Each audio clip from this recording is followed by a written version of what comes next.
let me know what you think about Adam's setups in the comment section below. I'm very curious as to your thoughts. So it's early October, and it's a weird thing about this time of year. It seems like a lot of people are not fishing, but the fishing is still good. So it doesn't exactly make sense to me. And this day was no different. So we headed out of Boynton Beach Inlet with my buddy Adam from Witch Doctor and my good friend Jose Ramon. I've kind of felt like we were getting the band back together. It's a couple guys that I really enjoy fishing with. They're both very fishy. Jose was on a series on ESPN years ago for bill fishing, and he's very famous, guy out of Puerto Rico. And then there's Adam, the Witch Doctor. This dude's kind of a mad scientist, and he's very integrated into the Johnny Jigs business. He's just got one of those minds that you love having around to help you see the other side of product development. So Adam was telling me that he goes out and spends an hour on the water, fills his cooler, and heads back. He's a super busy guy.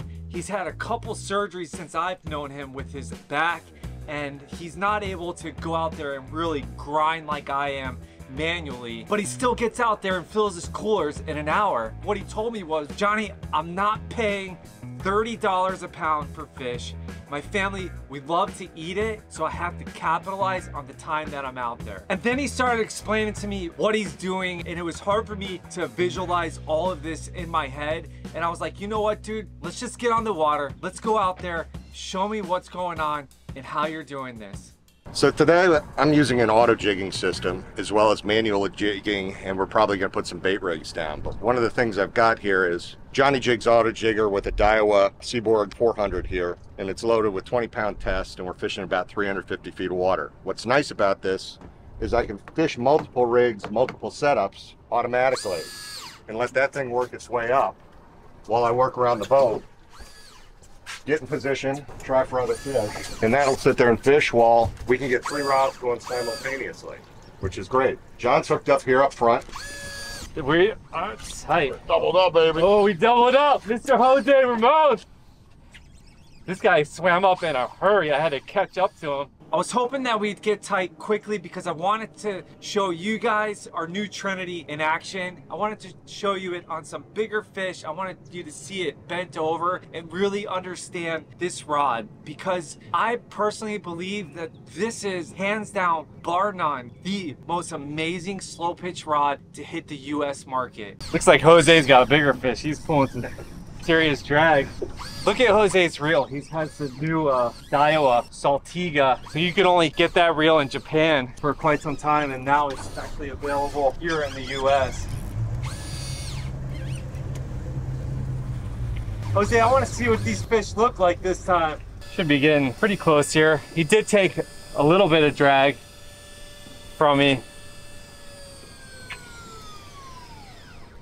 Let's see what we got, boys. Looks like an Almaco. Nice Almaco jack. So this is a big rock pile. We've got some good vegetation down there. See that jumping around they do? I grabbed the fish once before fishing with Adam, and instead of just laying them on the deck like this, I grabbed them, and then that fish jumped and the hook swung around. Here, if you want the proper way, use a de-hook. Yes. Stuck me in my hand, and I have had PTSD ever since because it went past the barb. But I'm gonna unhook this guy. You getting close, Jose? Beautiful Almaco jack, guys. These guys get huge. You'll see them over 30 pounds, but beautiful fish, delicious fish, very good to eat. We'll send them back. We're looking for snapper. This ain't no snapper. No, this ain't no. All right, step down here, Jose.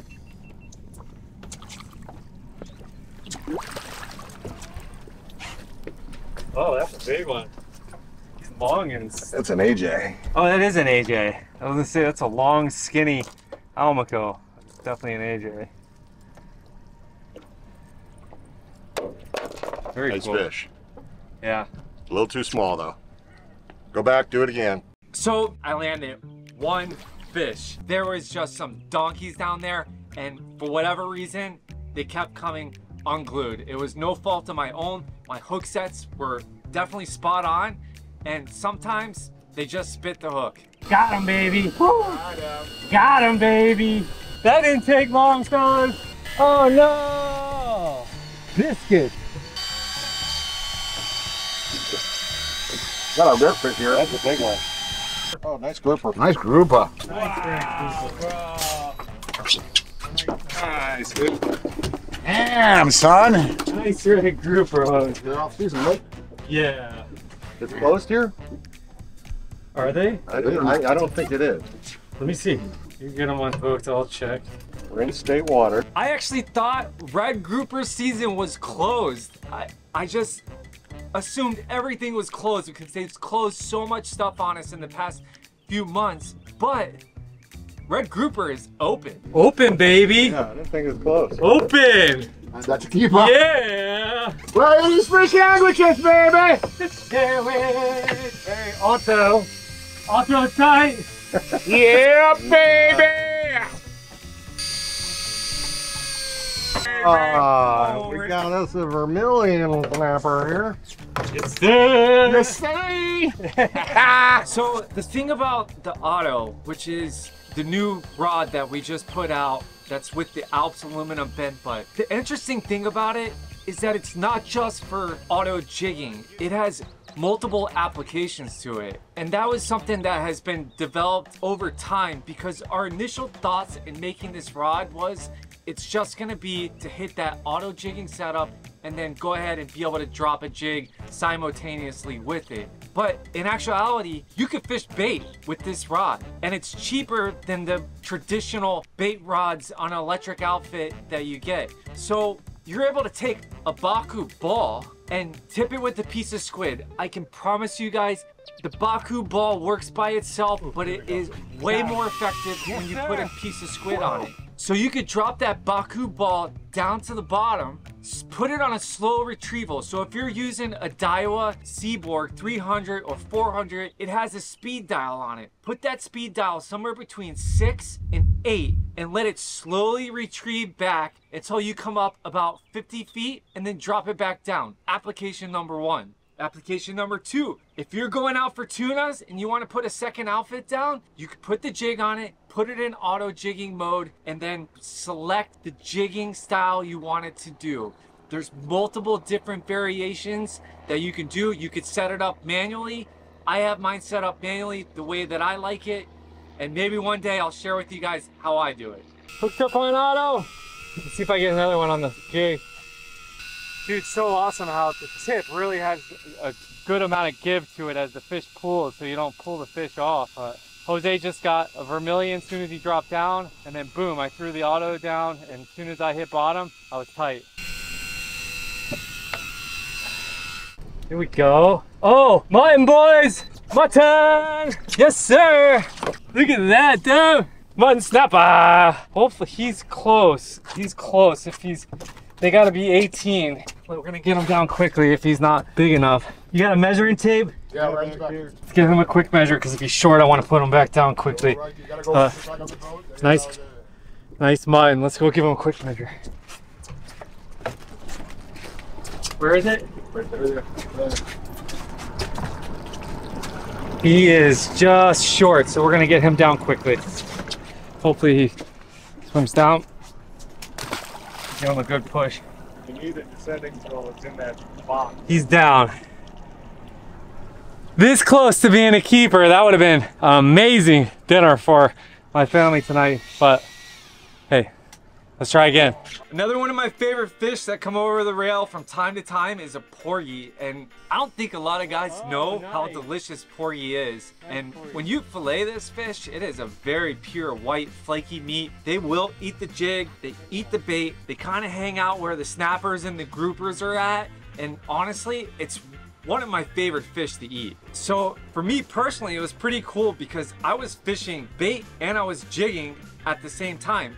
So I dropped down my Baku ball, tipped with a piece of squid, and then I dropped my jig down and one or the other is gonna get hit, and sometimes you're not ready for it. If I'm checking the Baku and I've got my jig rod in the other hand, it's exciting, it's fun, like there's so much going on. And for a guy who likes to stay busy like myself, going back and forth from one to the other, there is excitement in that, and there is entertainment for me, and it adds an element of surprise. And the surprise for me was I'm looking at the Baku ball with the electric outfit, and then I get slammed. Oh, dang!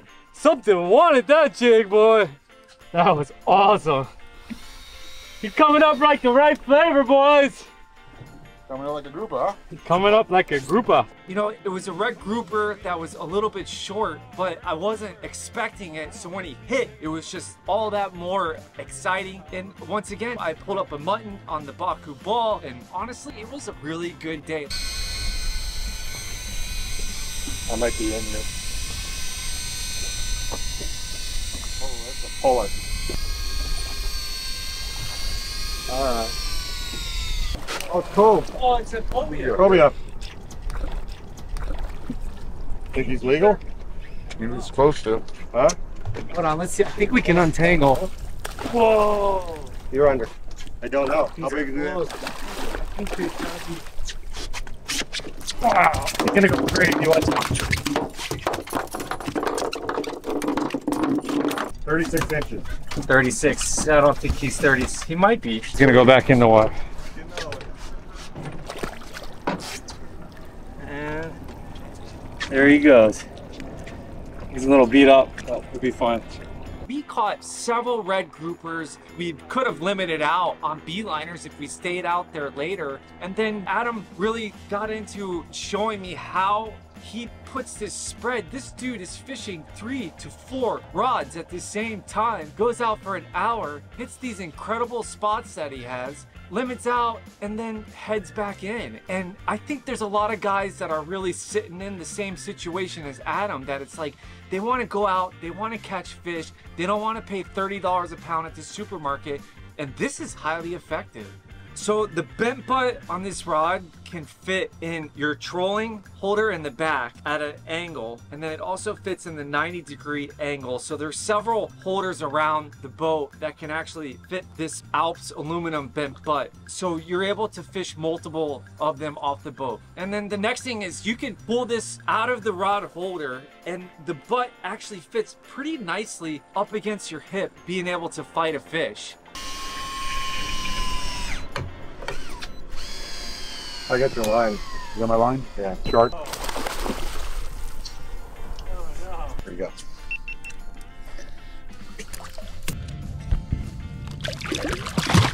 So this day was exciting. I'm talking about button snapper, red grouper, porgy, sharks, huge bull sharks coming up. We also caught a cobia, a lot of sand tiles. It was pretty much constant action all day long, and for me, that's a great day on the water. Well, the wind's picked up, guys. Came in pretty much at the best time, and we've got a cooler full of fish, including this beautiful red grouper. So I figured I'd cut this guy open, give you guys a look at what a red grouper looks like. A little bit different in the snappers, but you fillet them pretty much the same. So you just roll down the spine,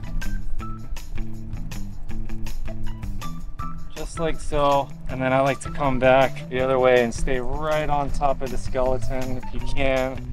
There is a little bit of a hump in the spine, so you have to get over that hump and then come back up the other way. And then there are some pin bones that you got to get across. You can just roll right over the rib cage there. I got into a little bit of blood on this guy, but it's definitely a great fillet. Look at that. No worms, nothing. Guys, thanks for watching. Don't forget to like and subscribe. I cannot say that word for the life of me. You can follow us on Instagram, Facebook, TikTok, and don't forget to sign up for our emails. We send promos out. Black Friday's around the corner. You will get early access to our Black Friday if you're signed up to our email, as well as we've reamped our Jig of the Month Club. If you're interested in being in part of a sponsorship program for Johnny Jigs, hit us up on our social medias, and there's a good chance we can make you a part of that. Guys, keep bouncing that bottom and jig on.